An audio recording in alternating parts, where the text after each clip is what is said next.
This is Puzzlink Plus Listen, the podcast by and for people living with HIV. This special episode is a live recording from a community panel that took place at Collingwood Yards at the You Make Me Feel Mighty Real exhibition, a project in partnership with Living Positive Victoria, the National Association of People with HIV Australia, and ViiV Healthcare. Enjoy.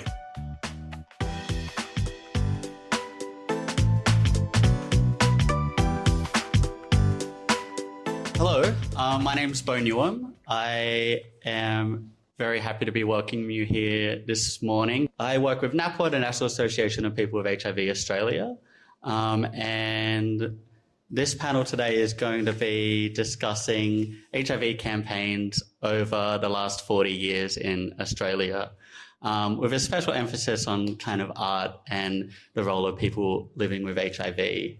But before we begin, I just want to acknowledge that we're meeting here on the lands of the Wurundjeri Woiwurrung people of the Kulin Nation, and acknowledge that they are the traditional custodians of the lands in which we're meeting today, and I want to pay my respects to elders past and present. This work exists on unceded land, and it honours a long legacy of storytelling, survival and resistance. The histories we're reflecting on today are inseparable from the histories of this place and from the care and knowledge that has always lived here. As I said, thank you so much for joining us. And we're here as part of You Make Me Feel Mighty Real, an exhibition that looks at HIV not as something that only belongs in the past, but as something that continues to shape how we live, love, and make culture today. The exhibition brings together contemporary artworks, campaign materials, and community-led projects that speak to where we are now, almost 50 years into the HIV epidemic. HIV campaigns have shaped a lot of us, whether we realize it at the time or not. For many people, campaigns were the first place they encountered information about HIV, but also the first place they may have encountered fear, urgency, reinsurance, or stigma. They didn't just tell us what to do, they shaped how HIV felt for each of us. We're in a strange moment now. On one hand, there's been huge advances in treatment and prevention. On the other, stigma and misunderstanding are still very real. Over 70 countries around the world explicitly criminalize HIV non-disclosure and transmission.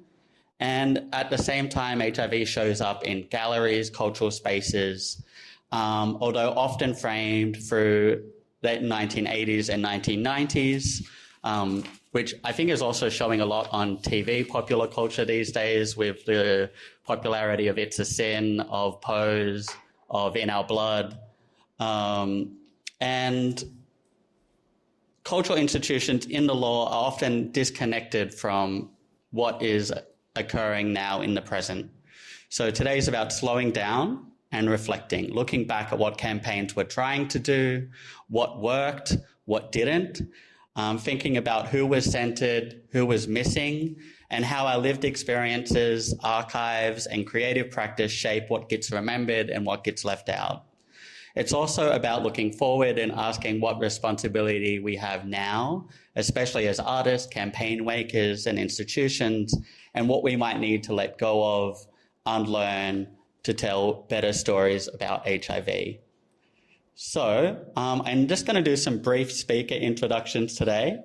And then I think we're going to dive in just because the time is getting away from us a little bit. So to my left, I have Nic Cheers, a writer, advocate, and activist living with HIV since 2012, founder of the Institute of Many, which led Australia's first national U=U campaign and major harm reduction work, including Turning Tina, which I'm sure we'll hear about a little later. At the end, we have Angela Bailey, curator, photographer, and vice president of the Australian Queer Archives, with a long history of queer activism, exhibitions, and public programs. We have Robert Grant, living with HIV since 2003, volunteer with Living Positive Victoria, and contributor to the Positive Speakers Bureau and Positive Reflections, with a lived experience of HIV-associated neurocognitive disorder, and though probably needs no introduction to everyone in the room, Anil Kanita, co-curator of You Make Me Feel Mighty Real, the exhibition we're currently sitting in, Naarm-based artist, writer and HIV advocate, peer navigator at Living Positive Victoria, and co-founder of the Positive Asian Network Australia. So a very impressive panel, and have been involved at HIV campaigns and work at all different levels. So I guess to open up, I wanted to ask to everyone, when you think about HIV campaigns that shaped you, what's the first image, phrase, or feeling that comes to mind? Since Emil's holding the other microphone, I might jump to Emil to begin. Hi, thank you. Hi, welcome everyone. Thank you again for waking up so early, starting gay Christmas with us. So nice. The first campaign I've had was, I wouldn't call it, I mean, it is a campaign, but I guess for me it was actually a book. It was kind of like the Holding the Man of the Philippines. And it was written in the early 2000s. I don't know the title anymore, but I think for a lot of us here who was exposed to a lot of HIV stories, particularly in the 90s and the early 2000s, all I could remember from that story was that he contracted HIV and his partner also had it, and they both died. That's it. So that was my introduction to it. And for me, I guess it's one of those things that I'm reminded with sometimes. We have these like traditional ideas of what campaigns are, but really they're everywhere around us, from movies to books to poetry. And I guess that was my introduction to it. And the next one to that was my mom when I came out to her. When I was really, really proud because I was like, I have a boyfriend, and I'm like, oh my God, I'm in love. I'm going to tell my mom I like men. And the second I said that, her first response to me was like, just promise me don't get HIV. So those are the two campaigns that really stand it up for me. My mom and reading this book that sadly I don't remember the title anymore. I think probably for me, it was in the 90s in Brisbane. We were sort of fighting for gay law reform up there, which was quite late in comparison to other states.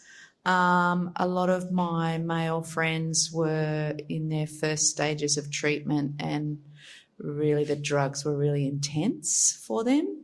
And we were doing sort of direct actions as part of that, die-ins, kiss-ins, dance-ins. And I think for me that sort of community activism at that grassroots level was really sort of the most integral sort of response that really I was part of, and also just sort of was the beginnings of that for me. My first major encounter with campaigns covering HIV and AIDS was when I was living in the UK, and there was a campaign called AIDS, Don't Die of Ignorance, and a series of promotions on television and in the theatre, which was analogous to the Grim Reaper here, but a little more artfully British. It was directed by Nicholas Roeg, and and John Hurt did the voiceover. So it was all, and it was when I look at the Grim Reaper ads, I'm sort of struck by how nasty they are, whereas with the Don't Die of AIDS was a little more considered. And there was a leaflet that was on billboards, it was on TV, and a leaflet was delivered to every household in the UK, Don't Die of Ignorance.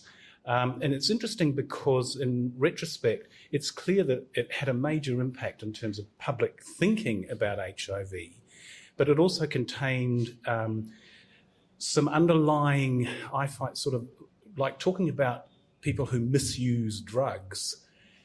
For me, it doesn't work now. It's probably not something we would say now, but it contained a lot of very useful and helpful information that we still use today. Use a condom, safe sex, don't exchange needles. So it had a lot of useful information, and did have a very great impact on the community. But for me, I had lived through the early years of the pandemic. I had seen how it had harrowed the community, and so I didn't want to be tested. This ad did nothing for me. It didn't change my mind in any way at all. It told me what I already knew. So that's my first encounter in terms of a campaign on HIV/AIDS. Thank you, and hello everyone. Sort of two phases of answers, really. Much like Emile, like a lot of cultural moments happening that as a young person at the time in the 80s and 90s made you think about it, but it was this adult thing that was happening. So as a child, latently queer, figuring that out, knowing there's something in there not quite right.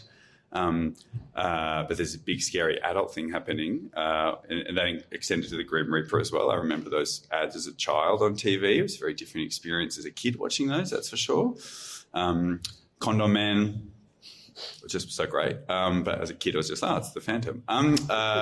But then as an adult, as a sexually adventurous person, going from my kind of early 20s blush of queerness into more risk-taking in my late 20s, I was living here in Naarm at the time, and I actually recall the Drama Down Under ads, Thorn Harbour Health, now Thorn Harbour Health's campaign. It was kind of drive testing and awareness for gay men, primarily gay men, I should say. And I remember that being, because that was for me. That was saying to me, you're having lots of sex, which I was at the time, and so you should be going to get tested for it.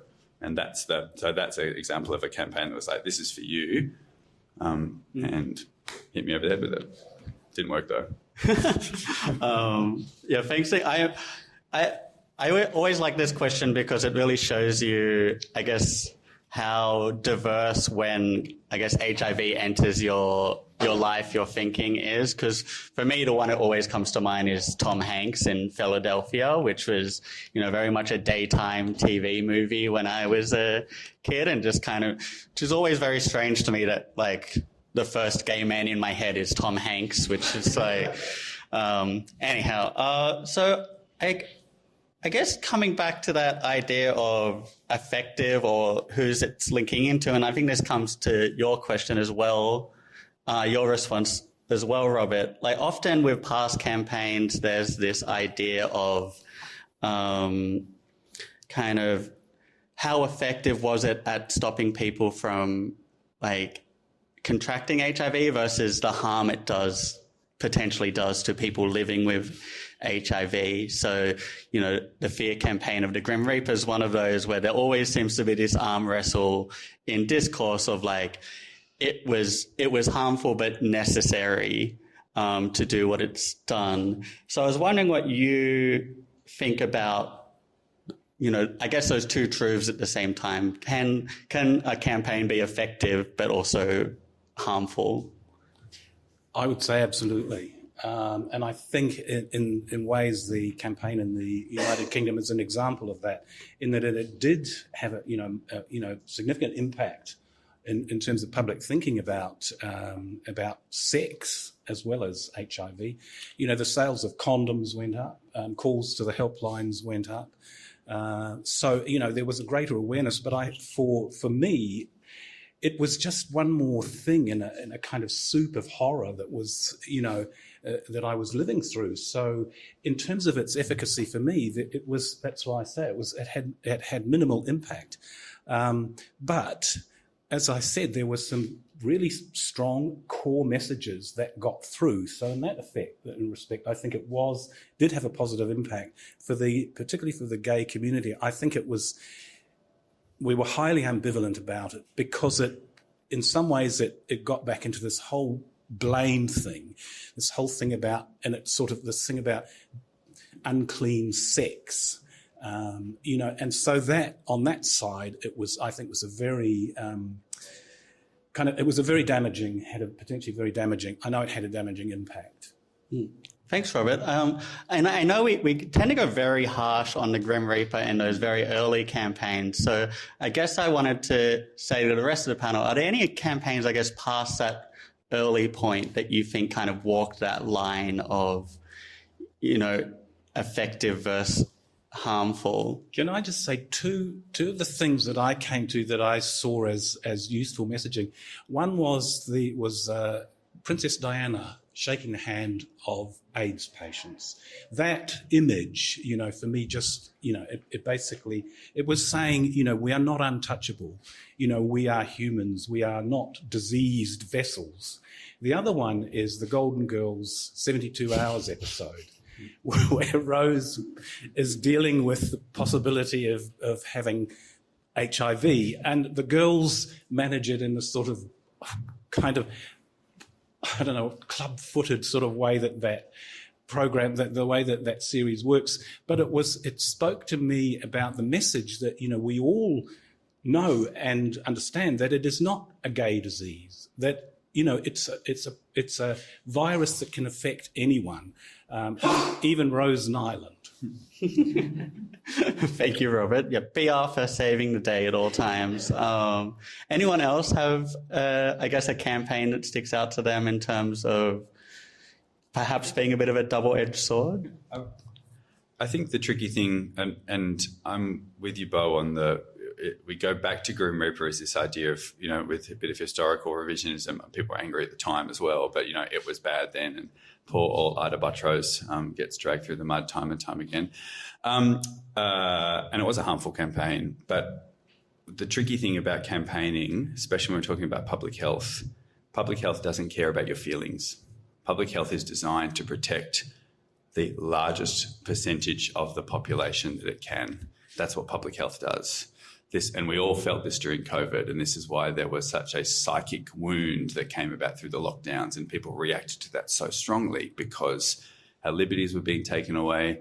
And it's a very harsh thing to accept when you yourself are a person living with HIV, as I am, and we see that we are, in a public health sense, in a spreadsheet sense, in a data point sense, vectors of disease that must be managed. It's very tricky. This is why getting researchers, getting public health officials, getting academics on board as activists has been one of the greatest outcomes of the HIV movement, is that it wasn't just people with lived experience. We got the likes of Tony Fauci in the US and a long list of extraordinary researchers here in Australia, academics, public health thinkers, to join the movement, so to speak. But it doesn't offset the fact that all those ones and zeros don't actually really care about our feelings. It's a really tricky line to walk in community. Yeah, Ange? Yeah, I was just going to say, I think just from what everyone said, also there was an amazing array of community campaigns that really picked up what was being missed by those more public institutional campaigns. And I think the community orgs and a lot of community members really picked up that slack of, how it was affecting women, how it was affecting drug users. And I think of some of those campaigns at that time that sort of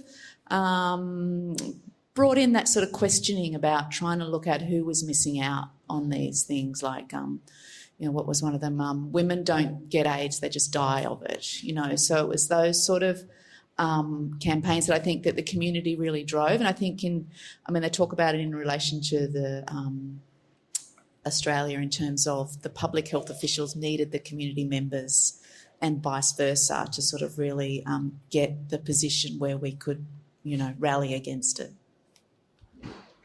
Yeah, thank you. I think when I look back at older campaigns, I think I'm always shocked by, I guess, the ability to narrow cast that was able to be done in the 80s and 90s of releasing a campaign that, because the internet wasn't around, could just be seen by a certain section of the community and not go out to everyone, where now I feel that ability for a campaign just to be seen by one group of people and not accidentally end up taken out of context doesn't really exist anymore. So we have to tread a much more delicate line. I'm just going to come back to you now, Nic, to speak about, as someone who's worked on both I guess, more formal institution-led campaigns, but also community-led campaigns in your time. There's often a sense of urgency that shapes how these campaigns are designed and how it impacts people living with HIV. Could you give us a bit of insight into, I guess, what that sense of urgency in the campaigns you were working on was and how you think it impacted it? Yeah, absolutely.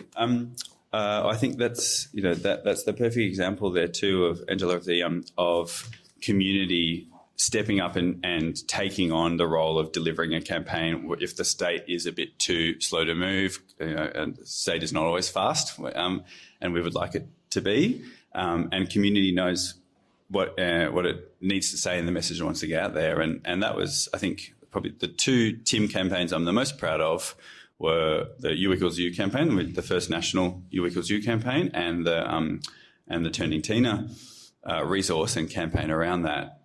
Both of those came out of sense of urgency because the community was frustrated with not only the state, but also, safe to say at the time, a bit of hesitancy with HIV and PLHIV orgs, that we knew that undetectable equals transmittable, or we knew that HIV treatments worked, and we knew the risk was zero.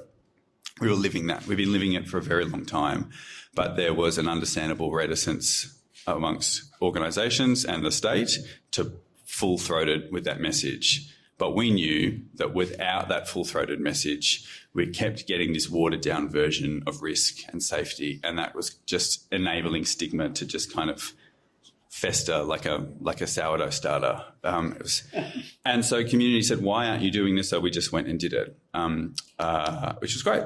Similarly with Turning Tina, it was at this absolute peak of Abbott era meth panic that was not so much around queer people living with HIV who choose to use crystal methamphetamine for a bunch of reasons, some good, some not so good.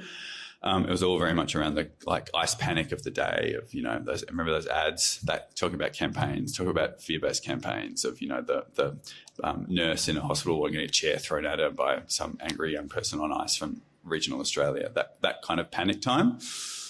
And yet it was also the case that people living with HIV were impacted by crystal methamphetamine, and we needed some resources out there to talk about it. And that's a very dangerous thing for funded organisations to do. And so with the help of my fairy god, they, them, Brent Allen, who was running LPV at the time, Brent, of course, was just like, "You should do this." Very Brent, because we can't do it.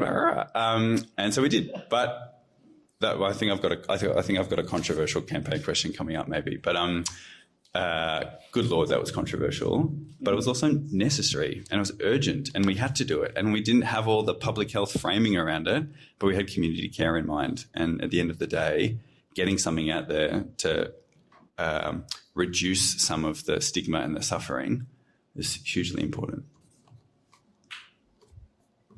Thank you, Nic. I guess there's this thing that keeps coming up throughout the discussion of, I guess, these campaigns that really loom large in our memories, and the ones that I guess maybe have come and go over time but haven't stuck around in the imaginary. So I wanted to draw on your expertise and working at the queer archives in terms of what do you think, what role do you think archives have in allowing campaigns to kind of stay in the memory of the community, and what do you think kind of impacts which ones get held onto and which ones, I guess, become a bit more mysterious over time? Yeah, I guess we've got, there's thousands and thousands of posters around HIV/AIDS, and but also along with that, we also have, you know, in terms of the collection, we have some of that more sort of street-based stuff. So the condom packs and the stickers, and, you know, there's even, you know, correspondence around actions. So all of together, they sort of really give a great picture that sort of extends out from a campaign poster as such. So I think we've got obituary registers that were kept, and even, you know, early sort of logbooks of helplines and first-hand accounts, and, you know, remembering that also, and this is relevant to archives, is that some people were really organised with how they wanted their legacy and their archive to be kept, knowing they might be passing away. Others, it was much more traumatic with the reactions of family and how archives were destroyed and collections were lost. And so that's also a sort of an overarching consideration with how we view material. And so when we have a lot of younger members come into the archive to sort of talk about queer history and those sort of significant moments, we make sure we give a full breadth of experience of various campaigns with that sort of first-hand account, I think. And also along with that, also the community campaigns and the protests and the ACT UP, and how the community really reacted, but also how the community remembers, and sort of looking at that idea in an intergenerational way, how we can have a collective memory of this experience that considers that generational scope of the AIDS crisis.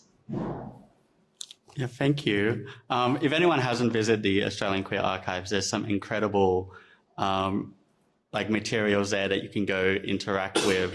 I think one of my favorites in terms of this discussion is a zine series called The Daily Plague, which was it came out of Sydney. And if anything, it's kind of a counter narrative to the campaigns that were being created at the time of, you know, the campaigns really trying to create this very model gay citizen that always uses condoms at all times and it, you know, healthy in mind, body and soul. And then the Daily Plague is like, no, we're going to be the abject, scary, mean-spirited, bitchy queen on the other side, like the kind of yin to the yang of the campaign. Yeah, sorry, I'm jumping in again.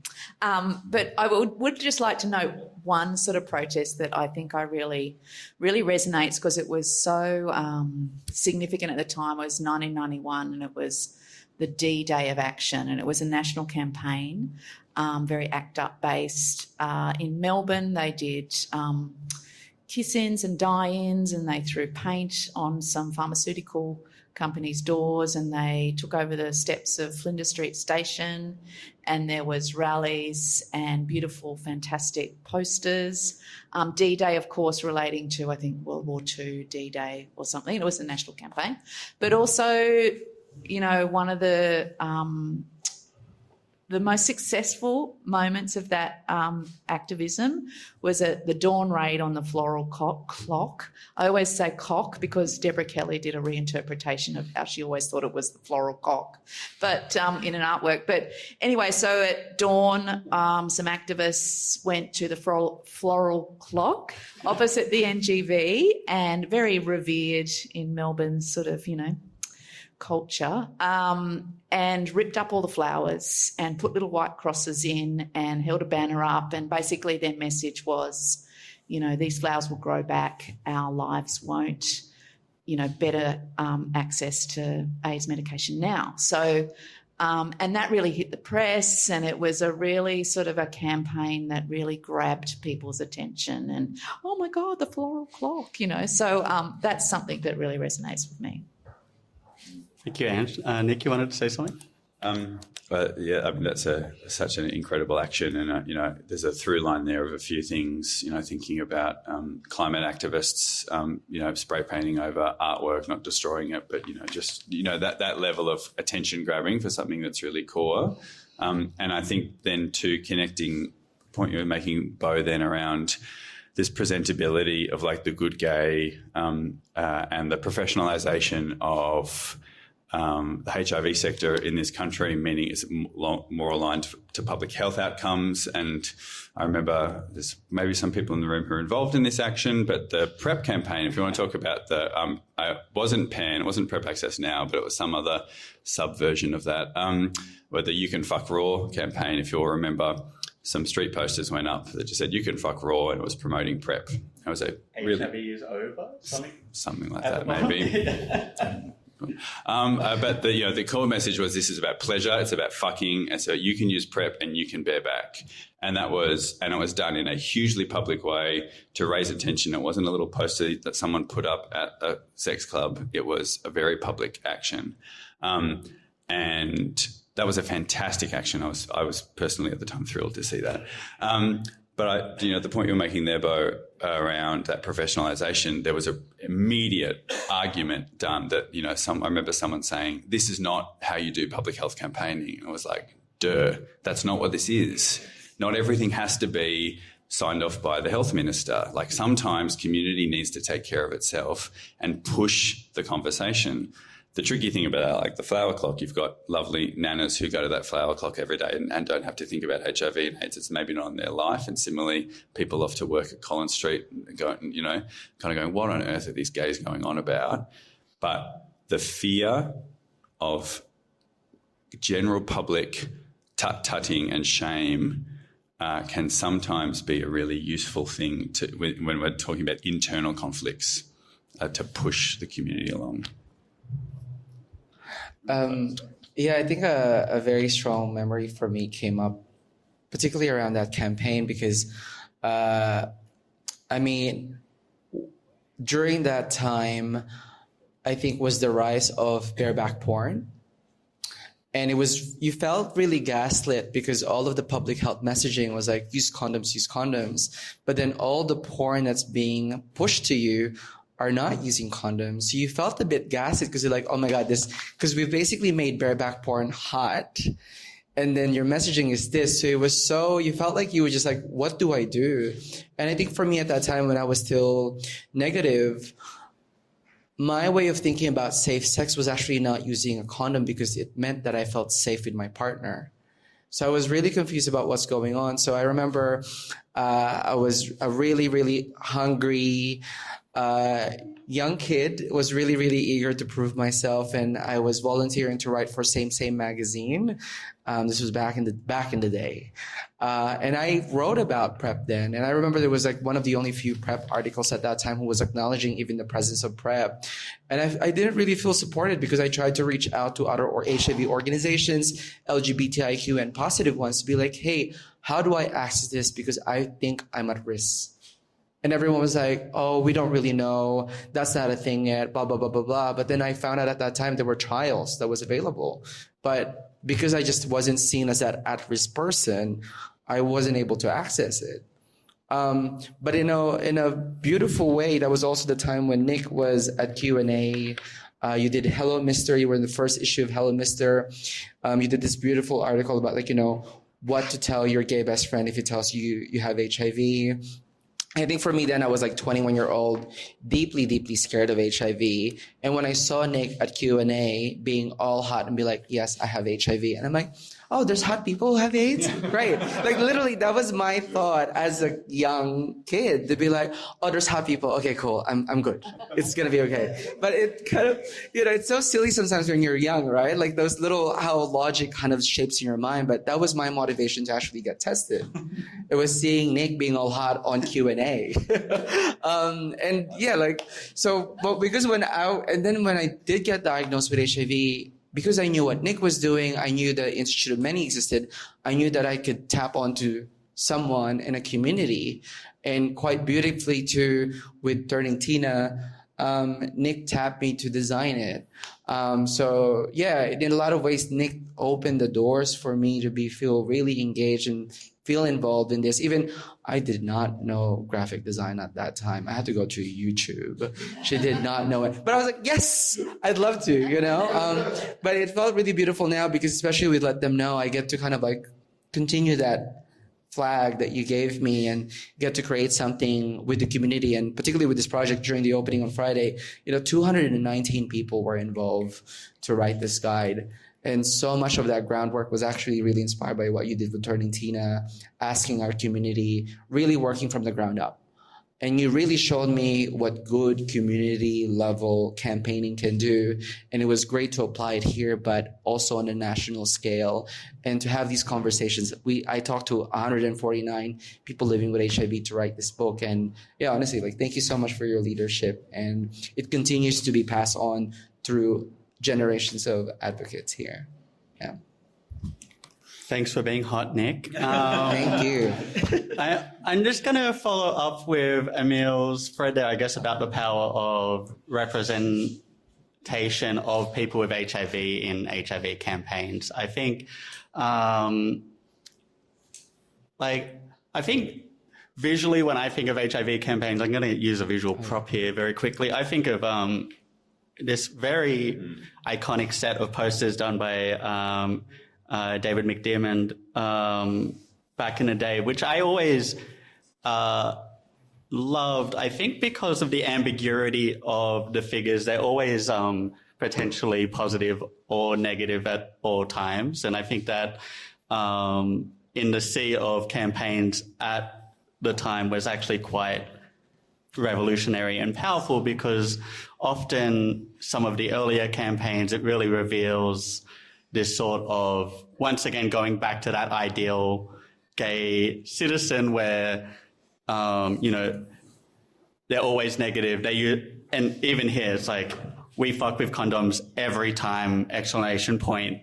Like, we do not stray from the path set out by us, by our organizations, which I think as a young person, I always took with a lot of anxiety of failure, right? And then you put in awkward teenage sexuality, like sex is awkward and anxiety inducing anyhow. So that even the idea of using condoms was so fraught and white knuckled. I'll save your arms now. But so we're thinking about, there's the ambiguous positive person, of anyone could be positive in David's work, but obviously we're sitting here in a room surrounded by work that is centering the stories of HIV positive people. So I just wanted to ask the panel what you think the difference can be when explicit HIV positive voices are centered in campaigns around HIV, especially when it's not necessarily about what living with HIV is like. Yeah. I think it's the works here are so very important, because what I've come to see, and I've only recently joined the positive community, about 4 years I've been involved with Living Positive, is just the richness of the lives we lead, of the consonances that we have. And I think the sense of community, I think, is so important for me in terms of its support to me as a positive person. But I think it's also, it's a resource that we can use and that we do use. When I go out with the Speakers Bureau, I attest to being positive, and being a positive person is me. And this is the life I lead. This is my journey. And I think this richness, as I say, I think it's a resource that has got great potential value to be used within these kinds of campaigns. Thank you. I think even just looking around the room, in terms of the imaging of HIV and AIDS, these sort of personal reflections and stories here of people sort of in a domestic or a known environment to them is really important in terms of how members of the community depict it. And then because we're so used to photography being used in terms of representing people with HIV. So, I think that's the great thing about David's posters is that, in terms of trying to see yourself, you weren't sort of hit back with a photograph where you read more into it about, I mean, they're pretty buffed, but, you know, so I think that sort of the nuances of how we have imaged AIDS over the many, many decades, I think has really sort of, where we are today is really sort of the voice is much more of the person, not just the, you know, the body of the person as such. Yeah. I think with campaigning, it's about discipline and what your message is and what your intention is and what's your audience. So after my time in running TIM, I then went and ran national human rights campaigns, refugees, climate, all sorts of complex issues. And the lesson I learned there was about discipline. If your campaign isn't disciplined, it's not going to win. If you try to do everything for everyone, it's going to fall over. So I think we've come to like the lived experience of people living with HIV for a campaign that's about HIV is essential. But who are we talking to? What's the intention here behind this campaign? Is it to wake up broader Australia that HIV is still here? What do you need from an image, from a tactic, from a campaign voice point of view, and work backwards from that? And I think it's tricky when we try to be everything for everyone at all times. And I think absolutely this is the perfect example of how it's stories and it's voices, because it's complex. It's such a multifaceted aspect of living with HIV. There isn't if we boil it down to a singular message, we come back to the same point in 2026 in Australia. If you get access to treatment, you can't pass it on. You can't pass it on to child rearing, child making, baby making, and you're going to live a long, healthy life. That's what an incredible message that is. But then all the complexity of cultural stigma, social stigmas, all that sort of stuff gets in the mix, and that's why we need all these silos of storytelling. But we can't put that in that, for example. That works really well because that at the time needed to capture people's attention and go, everyone, we have collectively committed to condoms, not because it was the morally right thing to do, it was the only option. So it required an enormous commitment from everyone. And so it was big image, hot blockhead, David McDarman, who got my goals body and my goals head, just make me a blockhead. Life is so much easier. And that was our commitment. So I think it's about the discipline and getting it right. And I think the challenge we find when we talk about involving lived experience and people living with HIV is that we've got a lot of feelings. We've got a lot of feelings because this is not an easy life. Even though it's getting better and better, it still has many challenges. And there's lots of trauma and all that sort of stuff that we're all very aware of. And when we try to put all of that in the pot, when we're trying to dream up a campaign, that's when things get a bit muddy and lost. If you don't mind indulging me for the next 2 minutes, maybe 5. A lot of the motivations and intentions in creating Let Them Know was deeply, deeply inspired by David McDermott. I think, to this day, when I go to community organizations and even some clinics, his poster is still up. And that's like 35 plus years of age as a campaign.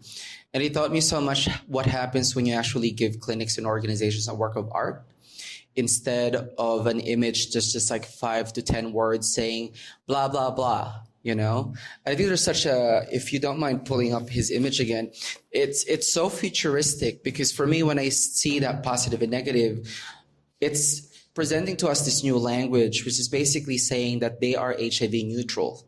They're not positive, they're negative, they're neutral. And it's so funny. I tried to use this term once with someone before hooking up with them. I'm like, what are you? I was like, oh, I'm HIV neutral. And they're like, oh, so you're positive. And I'm like, oh, God, great. We haven't moved there yet. But I guess if there are community organizations here with a lot of funding who wanted to do a campaign, maybe this could be a good one.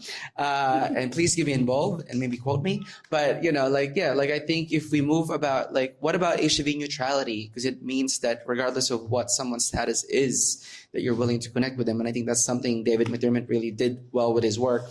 But particularly for this campaign that I worked on, I guess part of it was really listening to community and 2, reflecting on my own experience and what inspired me to represent myself and be out about my status. I was watching an episode of SBS. This was in, God, like 15 years. Like 8 years ago. And I saw another Asian person living with HIV talking about living with, being out and open about it. And I'm like, oh my God, yes. And it gave me the confidence to actually come out to my family. So I know the value of what it means to actually be genuinely represented, but I also know that it wasn't performative, because I think sometimes right now, when people don't understand what real representation looks like, it just becomes performative, and sometimes it looks tokenistic. You're like, oh, they really ticked every shade of brown, but then sometimes it feels a bit empty. And I really wanted to address that. And I think for me, as a health campaign or an artwork, whatever you call it, whatever category you want to put these works in, I wanted it to cut through the noise. So when you see these posters in a clinic, it's quite a contrast to everything else that you're seeing. A lot of the images are usually studio-based. A lot of the text messaging are often 5 to 10 words. And for me, I really wanted to give justice to what it means to actually be present and to witness someone's HIV story. It does take time. It does need to be, you need to really sit with the story. And I hope through these works, it's one of those. And I know there's 12 of them, and they're not all going to be everywhere around the country, but in the next month or two, we'll be sending them out. I think that's what I'm really, really excited about, is that when another person gets to see one of these people in their stories, they get to really hear ourselves. It's not just telling them, hi, I have HIV, because that doesn't really do it. But at least here you get to actually understand the cultural richness, the emotional intelligence, but also just the true diversity of the positive community. I remember Steve there on the far left. I was talking to him 2 days ago, and he was just like, this is the first time I'm actually seeing a bisexual person living with HIV, and actually mentioning that, and someone who contracted HIV using PrEP.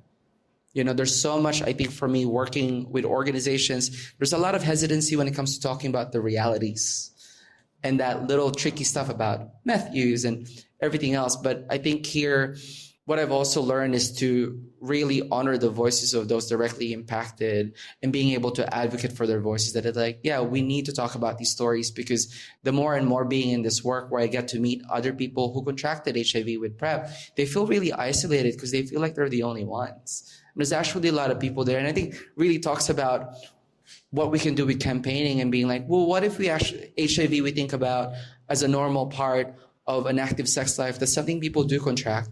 How do we then create actually a culture of care, a culture of safety, a culture of where you can come out about these things and you won't be rejected, you won't be vilified, you won't be criminalized? Why don't we focus on that instead? Because there's not enough discourse now around HIV prevention. What sort of culture are we actually creating in terms of creating a culture of care, safety, and love? Thank you. Yeah, thank you. I'm going to try and connect a few threads that have come up over the conversation, which I think kind of gets at the heart of how difficult it can be to conceptualize, create, and then get a campaign out to the eyeballs of the people you actually want to engage with your campaign. Which I think often is left as we'll think about that when we get there, part of a lot of modern campaigns, or we'll stick it on the internet and the internet will do it. And because I think this idea of the strength in a core direct message that is going to cut through large segments of the population, or just the people that you want to reach, but like that everyone is going to kind of be having the same discussion, the same takeaway, versus this kind of, I guess, more expansive, I guess, more chewy campaign where you're kind of asking a lot of people to engage. And then thinking about, the numbers games of HIV in Australia, in terms of the vast majority of people with HIV in Australia are gay and bisexual men, and that often campaigns have, because of that reason, left women with HIV, Aboriginal and Torres Strait Islander people with HIV as kind of we'll get there eventually, perhaps, in the campaigning. So I wanted to, I guess, maybe ask Ange if there's any campaigns that come to your mind in terms of that have been aimed at women with HIV in Australia, or I guess like sexual health campaigns at queer women that you think kind of were able to, what campaigns stick out to you, and why do you think they were able to stick out? I think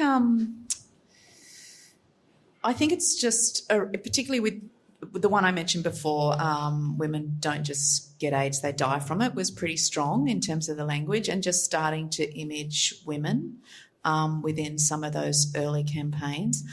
I was also thinking about, just in relation to how we were talking about, also Condo Man, of course, and it was actually about taking that, and that artwork was done by an Indigenous artist, and taking that message out to communities Australia-wide was really important, not just expecting it to be picked up where you could find it.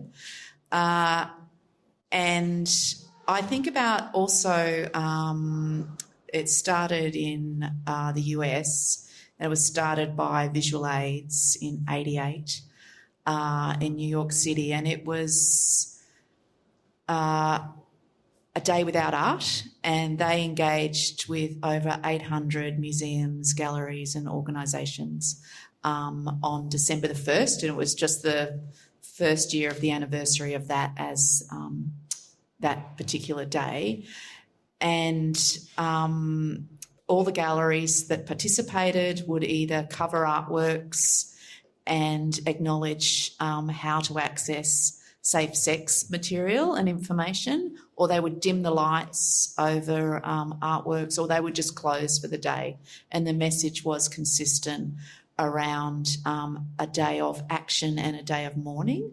And that message that sort of resonated with different sort of communities and different public sort of, they're big public-facing organisations, and that sort of resonated with me as one of those early sort of ways of engaging with different audiences and different methods of engagement, I think. And I think some of those campaigns we've talked about, really creative in terms of, and really message-driven in a way that we sort of, some of the people who were making those messaging really knew who they were talking to. Yeah, there's a couple of examples. Thank you. I also wanted to, I guess, bring in to the conversation that in terms of HIV notifications in Australia, people migrating to Australia, especially from Southeast Asia, are overrepresented in new diagnoses. Hi. Hey. And I think we all know we're at a period in Australia where there is a lot of hostile, violent, vitriolic mobilization against migrant communities and people perceived as migrants in Australia. There's been some discussions even in different organizations about when campaigns, even if they don't explicitly mention migrants, attract anti-migrant comments and pushback from members of the population saying it's migrants bringing STIs into the country, it's XYZ, whilst at the same time that we want to ensure that the voices and lives of people with HIV who were migrants to Australia are getting represented and seen.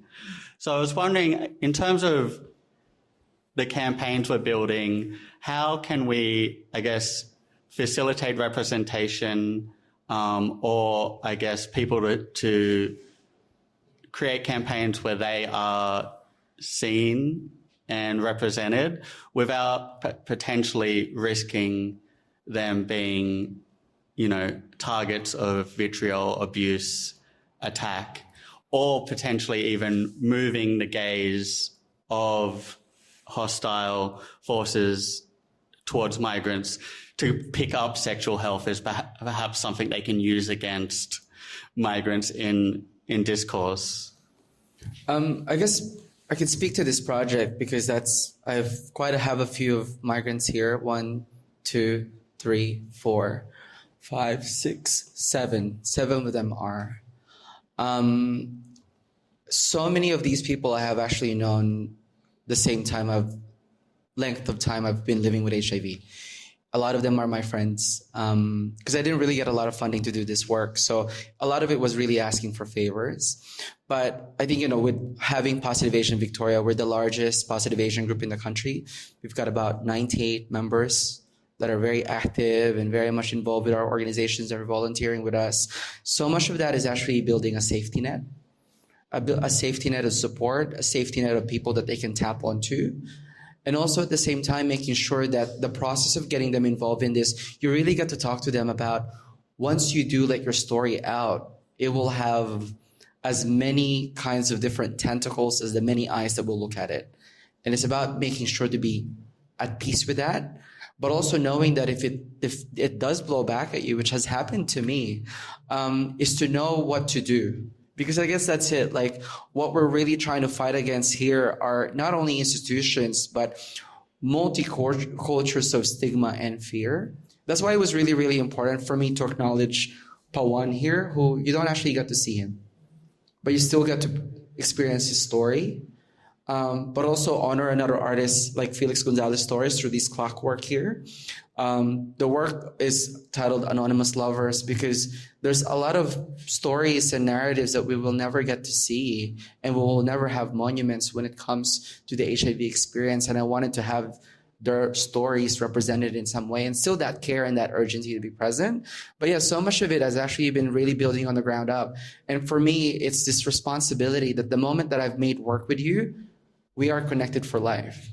I will check in on you. You can tap on me. And I think that's the problem sometimes when we do have community organizations or institutions where you work with communities that are directly affected by these things. And, HIV is something we're going to live with for the rest of our lives until there's a cure. I don't know. Every year we tend to get news about it. But, it's just one of those things that I think that level of care that needs to be continued and passed on. And yeah, I think that's responsibility. It's really, really important. I'll just quickly add to that. I think that organisations are going to be naturally risk averse the further entrenched in the state funding system they are. That's just a aspect of state funding and state capture, you could say.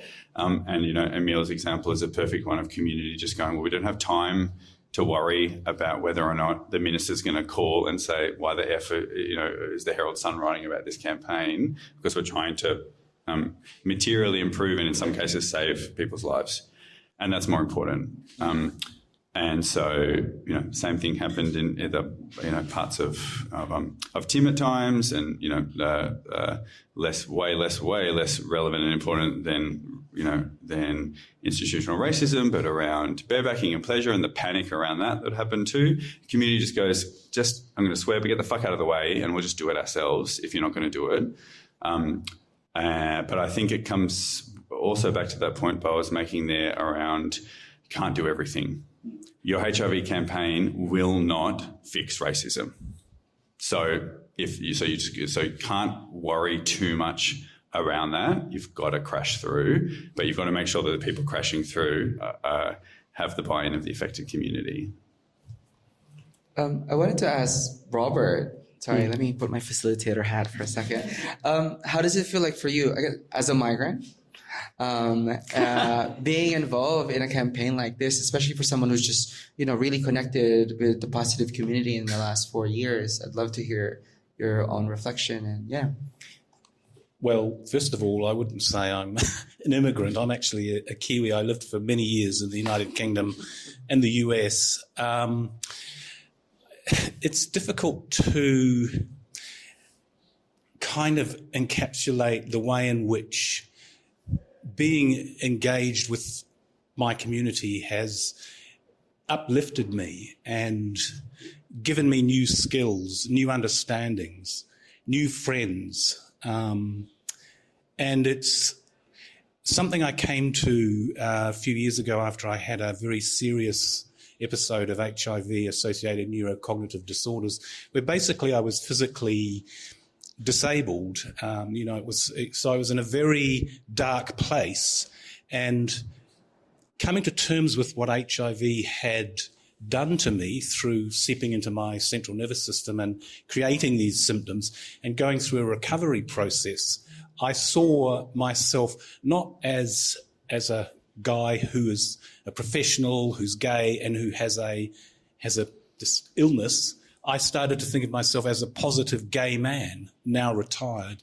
So what this has done for me, this community and this community engagement has allowed me to give voice to, I would say, a new me who went through that process and has changed and grown in a way that I would not otherwise have done, and I would not have done without this community, my community.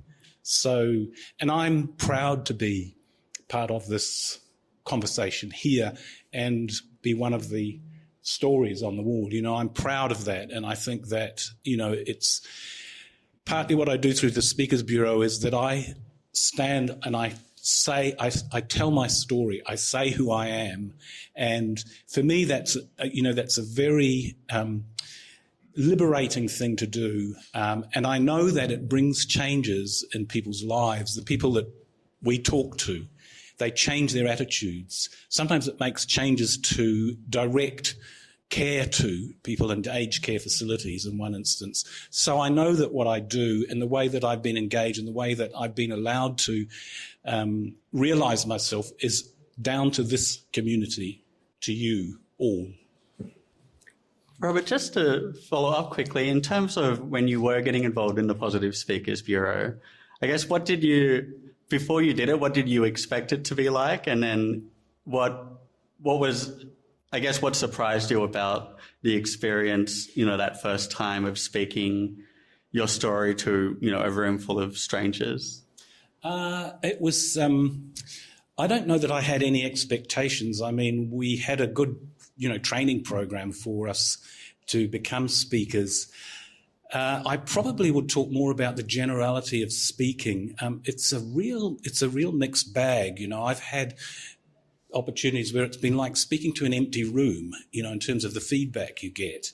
The first time I spoke was very emotionally challenging because my story involves, really critical health issues, issues of identity, issues of recognizing aspects of myself that were suppressed. So the first session was, I've learned to take with me now a small stone that my niece has given me, and when that is coming on, I'm squeezing the stone so that I can get through the emotional charge that. So it's. Yeah, I didn't have particular expectations. It's always been very rewarding right from the outset, although it is always challenging and draining. Thank you. And I wish I was like, I need one of those stones. I definitely needed it at the opening night speeches of the exhibition here. If anyone was here, there was a lot of tears into microphones that night. We're getting close to time, and I want to leave time for some questions from the audience. But before I do, a question to everyone down the panel. If you were advising the next generation of people making HIV campaigns, what would you urge them to unlearn from what has come before them? I'm going to go Emil first, just to... because Emil may have written these questions, some of them, so give the other people a little time to think about them. Emil, what would you say to the next generation of campaign makers? I've been saying this for the last 5 years, and I will say it again. The next campaign should just say, fuck an HIV positive person. It's really as simple as that. Because no one else is safer. No one else knows how to look after their sexual health. No one knows how to just really connect with their body and reclaim their sexuality again like an HIV positive person does. And no one else knows how to fuck like an HIV positive person. So I think so much of reframing that and really reclaiming that is so important. To this day, I meet a lot of people who are still PrEP sorting. They're on PrEP, but they don't want to have sex with someone with HIV. What is going on? But I think it talks about how much biomedicine is not really the only medicine we have when it comes to dealing with HIV stigma. We need cultural intervention. And sometimes for me, I mean, I'm a sex worker myself. And for a lot of my clients and lovers, I actually tell them my status after months or years of being with them.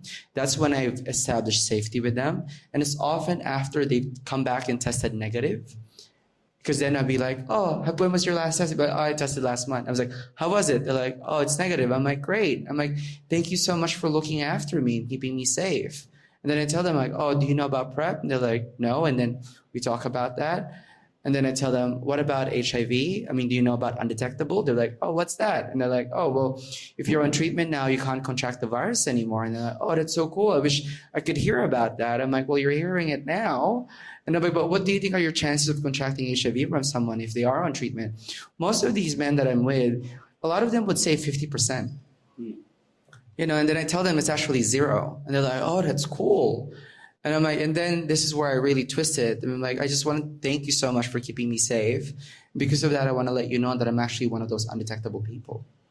And you could see the cogs turning in their head to be like, oh, but I'm negative. So they have that proof already on their hand. And honestly, that approach for me has shifted so many lives for me.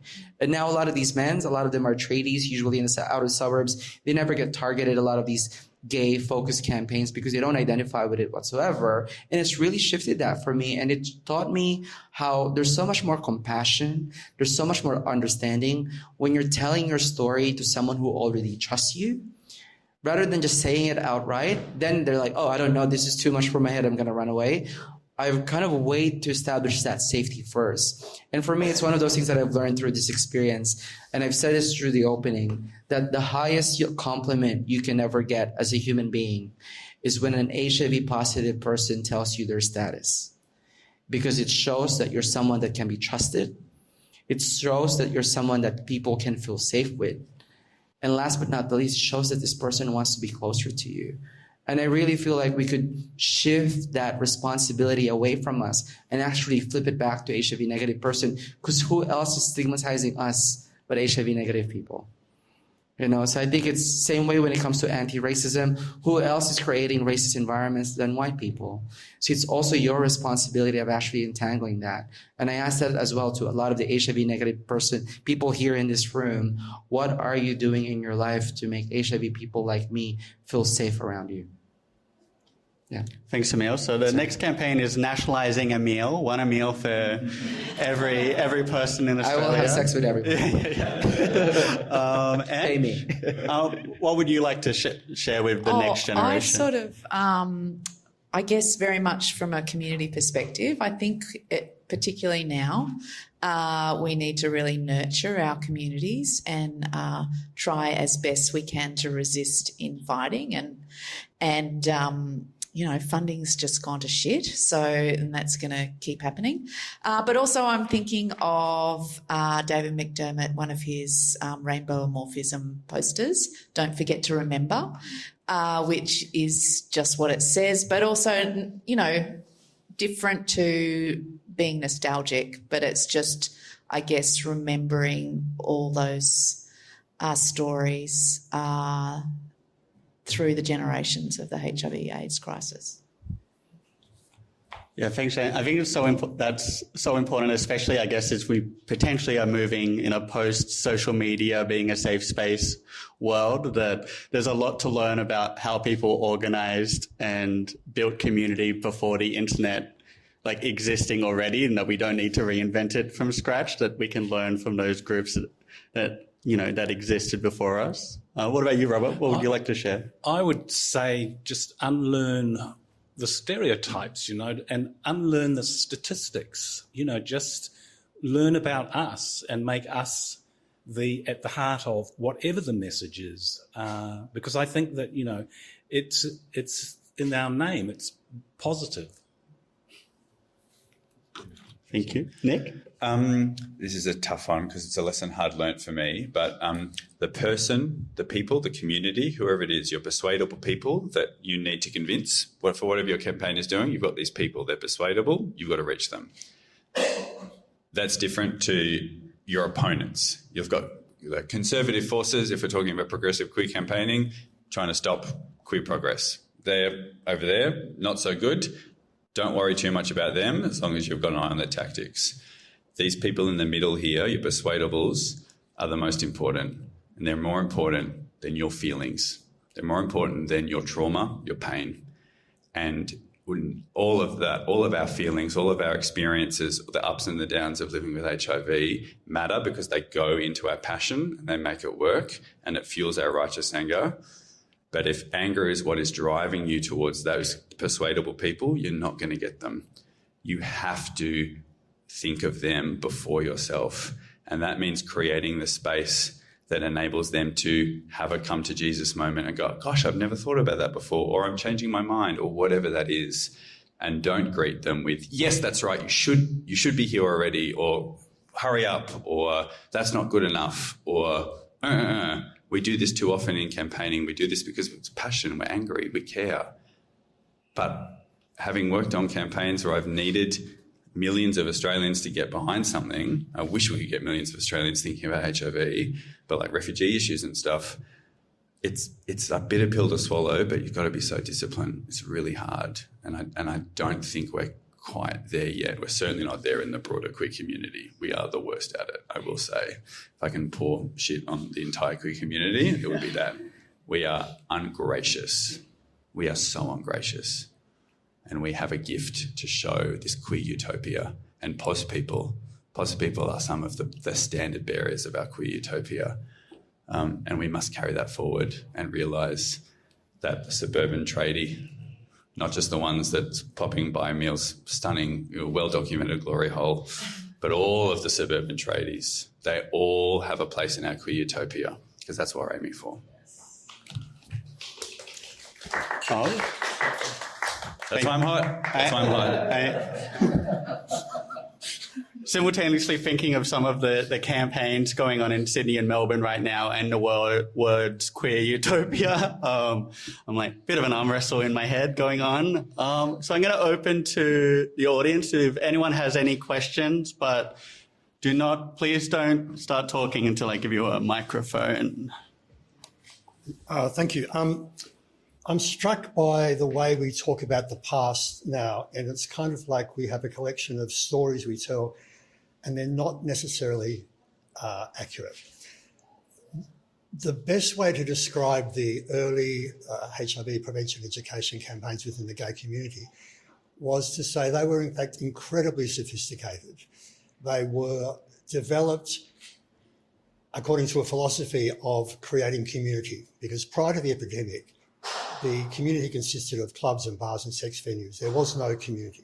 So the campaigns were designed not to just talk to an individual and say, do this. They would say, we need to use condoms because it's the responsible thing for us to do and to care for each other. Now, for 10 years, if you didn't use condoms and you got infected, there was a very high chance you would die. And you saw it happening in all the people around you. So the notion that they were simplistic and a little bit shallow is far from correct. And in fact, Australia and Victoria's campaigns were amongst the best in the world. What also distinguished them was the radical idea of encouraging gay men to have sex and keep having sex, because everywhere that was being denied to us. And that was an incredibly bold, clear decision made by the AIDS councils that we will be defiant and do that. The health department understood that and said, we will fund you, just don't put our names on the brochures. The people with HIV movement occurred quite early in the piece. It's only a handful of years that it took before they began to emerge. And one of the first things that came up was they were saying, the education campaigns are making us to be feared. We are the object of protection. You need to change that. So this discussion has been going on since around 89, 90. That's a challenging one. The other thing that was very clear in the beginning was these were community organisations. So, for example, the health, pardon me for going on, but there's a few things to rectify. Yeah. The health promotion staff worked to a community advisory committee made up of volunteers from across the community. They didn't decide themselves on the campaign. It was workshopped very, very thoroughly in conjunction with the researchers, with advertising agencies, etc. So the campaigns were very highly developed, but they were developed by people that had spent their weekend in the clubs and getting fucked at Club 80 and talked about sex and all that. So there was an intuitive understanding of what needed to be in a campaign and what the messaging was, because they were designing stuff for themselves and their world. That began to disappear, and Nic's talked about it, when people began to realise that if you're on treatments, you could fuck raw. The AIDS Council missed that. And that was the first sign, and it's been striking that people talk about the community out there when for the first 10 years, the organisations were community. There were people coming in and out all over the place. If someone put up a campaign that wasn't very good, there was huge discussion about that was a shit campaign, it doesn't work, they would laugh, people would get embarrassed, whatever. There was a dynamism within the organisation. The organisations have lost that. And the examples we've had today were they missed the boat on PrEP, and so the community had to do it. That's completely unacceptable, completely unacceptable. The next example we've had today was around crystal meth, and the community had to do something. It's not simply because they didn't want to do it. They didn't even know it was a problem, because the people working within the AIDS Council were not spending their time on the bars and in clubs and all that. They'd become professional service delivery project designers. And the project was great, that meth campaign, but that was what, 10, 12, 15 years ago? Yeah. There's been one since then, which was the one that was around crystal meth and the cartoon Sam Wellman said. Nothing. The AIDS Council of Thorn Harbour is doing nothing around crystal meth. It is the biggest killer of gay men right now, the biggest destroyer of gay and bisexual men's lives. Nothing. And the point I'm making, I suppose, is we accept that the community organisations are letting us down without getting up and screaming and demanding that they do their job. The fact that their funding might be jeopardised, fuck them. What are they there for? If you'll pardon me, that was what I had to say. No, it's fine. I don't know if there's a question in there. No, yeah. Thank you. I was going to pull up a chair because I'm like, Yeah. let's go. No, I really appreciate this is the thing, like the plurality of it, but also the memory activism really in it. And I'm so grateful to listen to you, because so much of the campaigning that me and Bo particularly have developed have been looking at so much beautiful artistry that happened in the 90s, and just all these pamphlets and given out, and what do you call when you have to smoke a cigarette, what do you call that? Oh, the match stick packs boxes, yeah. Oh, it's so brilliant. It's so brilliant. If people are interested, there's a great collection of books on the table here that go over various campaigns. And I do want to encourage people, if you ever get a chance to go through, I think it's one of my favorite books, Under the Red Ribbon, which goes through a lot of that context and history of VAC in the early days. It gives a lot of context to the really early campaigns that got created. And I also want to give a little bit of a shout out of the fact that there's community organizations organizing in ways that, might be seen as kind of outside of where we normally go looking, but they're doing incredible work. I think one of the ones that comes to mind is called ANTRAL, which is the National Chinese Queer Organisation of Australia and New Zealand. They just started their own national peer support program. That's an organisation completely run by volunteers doing work for their specific section of the queer family that are Mandarin speakers. And, in different ways, communities are organising in new formulations and meeting the needs of people that are existing in the community now. I think for those of us who work for funded organizations, your statement, I think, is very true that like there is this responsibility that our organizations are being, I guess, mobile and agile and responsive enough to ensure that we're not, I guess, fighting the last fight now, that we're focused on being responsive to the communities that actually exist right now, the issues that actually exist right now.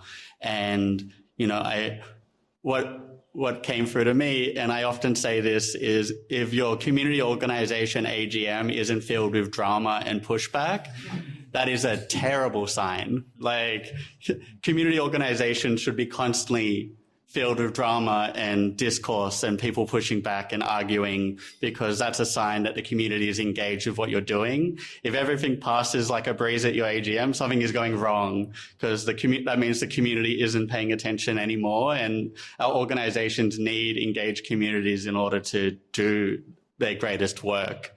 One final question? Yeah. Anyone else? Kip, is that your hand up? No.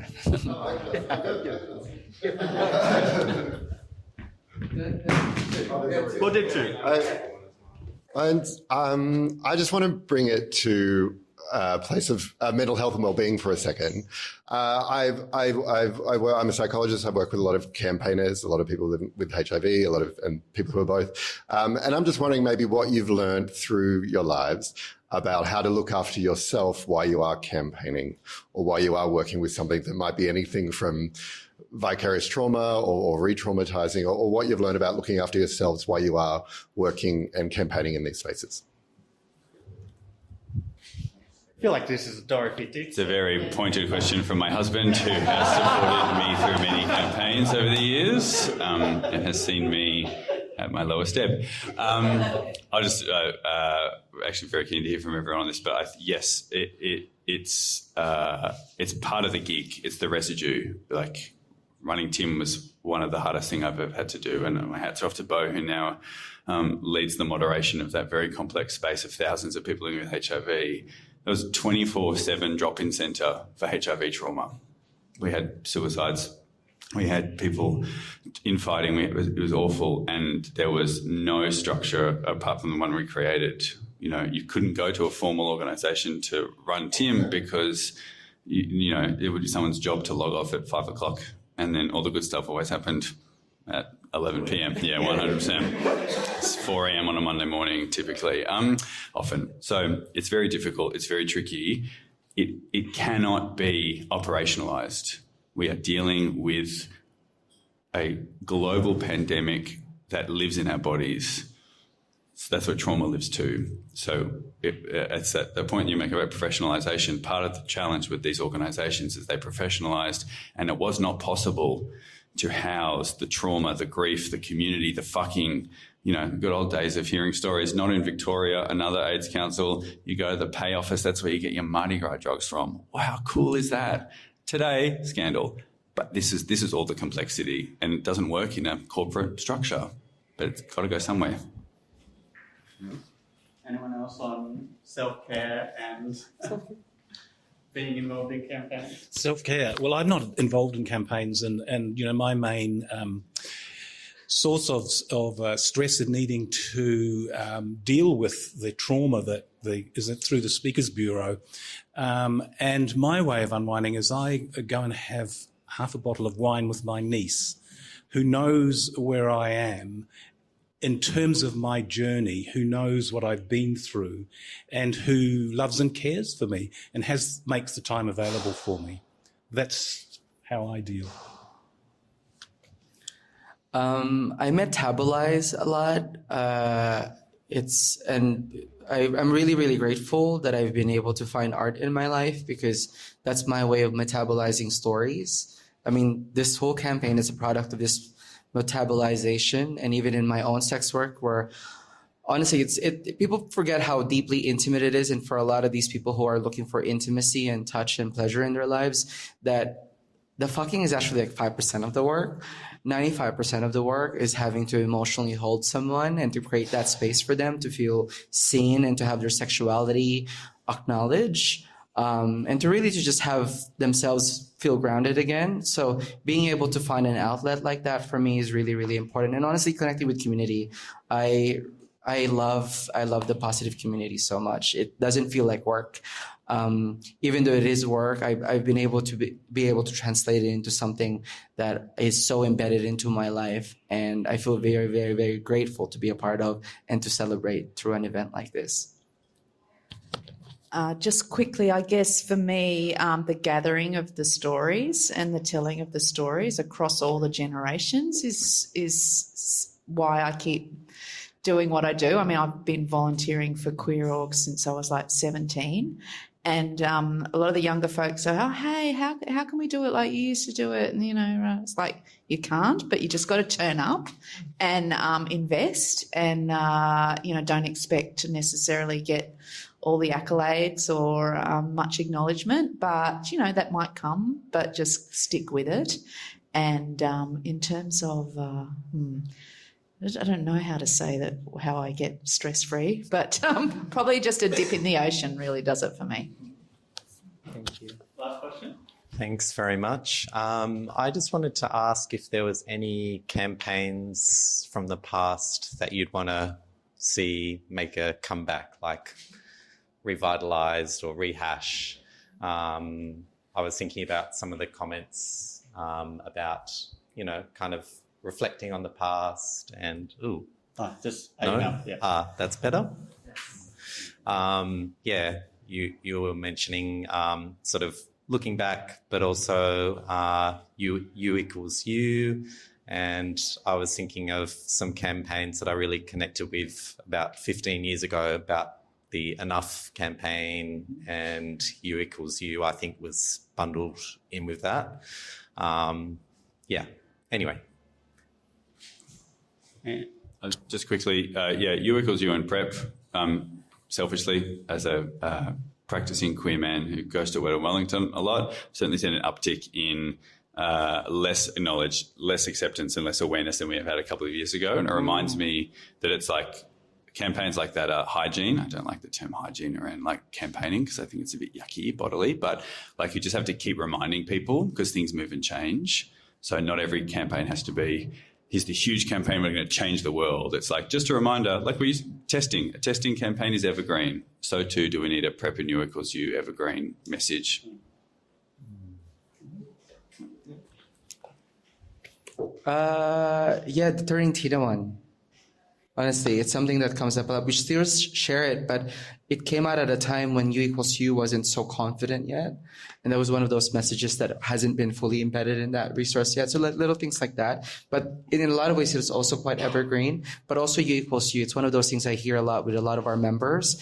They'd be like, why is this not out? And I'm like, well, because it was published in 2000 something. And they're like, why are we doing again? And I think that's sometimes when we think about the cycles of campaigning, it's like it's funded at this X amount of time. And when the funding's gone, it's not being pushed again. So I think, and in a lot of ways, actually, what I've also learned through this with a lot of campaignings, so much of it could be mobilized if communities and organizations and clinics are told and reminded constantly. And I think we should never forget how each of us here are actually all mobilizers and campaigners. Speaking of which, we do have an artwork there titled This Is How It Feels. There's 2 plinths. You can get the top 2 sheets of artworks there that you can take home with you. But it's to poeticize the HIV experience. You don't have any control about what artwork you get to take home with you, but it's what you do with it after that counts. Please do not rearrange them. Do not pick the artwork that you want. I've spent way too many days trying to rearrange it, but only get the one on top. But hey, if you meet someone there and you like the artwork that they have, you can swap. But but please be a campaigner with us. And then Ash, last one. Oh, I'm good. Okay. Cool. Thank you. So thank you, everyone. I'm going to jump in just a little quickly on that last question because I think it ties very well into what we're doing here today. I think when I look back at past campaigns, and I've been doing an oral history project recently, and I think the thing that comes up most when I speak to people who are involved in our organizations in the past or who were involved in campaigns is how often the most impactful thing are the things that brought everyone in. The surprising thing to me is how much people mention ribbon folding and putting safety pins for ribbons as one of their main activities that made them feel connected into the wider community. And I think a lot of the time, and I do think this is because there was a moment where Facebook and platforms like that made it very easy to reach a lot of people. That's no longer the case, but it kind of got us as organizations out of the habit of doing this slow, steady work of bringing volunteers together, community members together, getting everyone in a room and doing it the slow and difficult way. And the issue of that is that those events were the things that made the community exist. We, often talk about the community like it exists irregardless of all of this work. But I think, as was mentioned, it was this work that built the community. The community needs to be actually rebuilt, and people invited in, and people made feel welcome. The other issue of campaigns is when you've been working in it a lot, certain messages get very boring.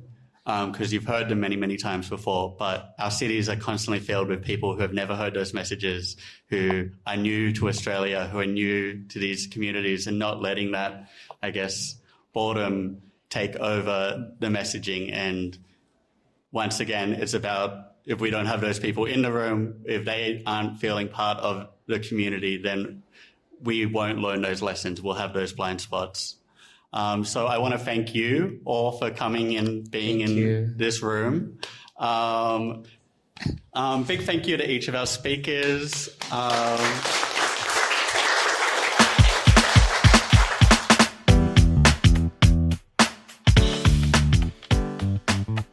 more information and to access any of the resources mentioned in this podcast, you can visit lpv.org.au or napwa.org.au.